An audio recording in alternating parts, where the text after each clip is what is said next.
Alright, so in this video I'm going to show you how to move and size pictures with cells in Excel. And I'm sure everyone's had this issue before, so hopefully I can help resolve that. Okay, we're going to size our apple down so it'll fit in cell B3.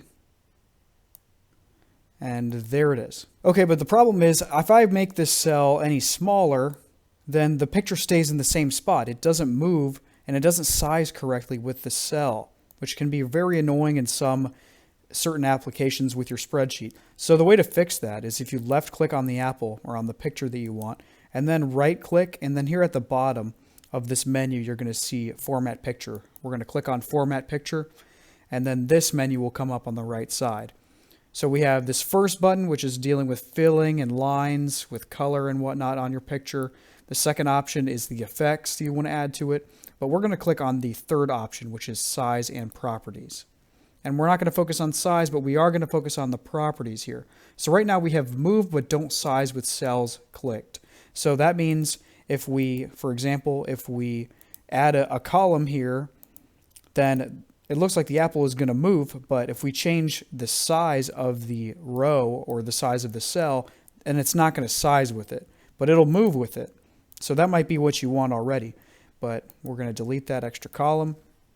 But what we want to do is we want to size it with the cell. So we're going to click this top option, move and size with cells. So we're going to move it up and it'll scrunch the apple, but at least the picture is going to stay in the same cell. So it's not going to conflict or mess with other things in your spreadsheet if we click that option. So we can also go down here to don't move or size with cells. So if we had a picture out here or something and we didn't want it to move no matter what happened with the spreadsheet, then we could just click on that option so it doesn't move no matter what we do to the spreadsheet. So if we insert a row here, or insert a column, then it's not going to move that picture. It's going to be staying in the same spot.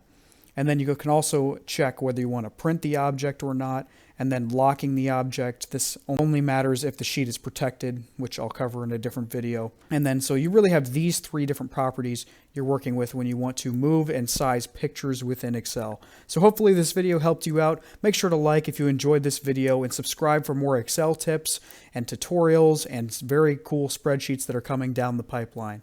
Thank you guys for watching. Have a wonderful rest of your day.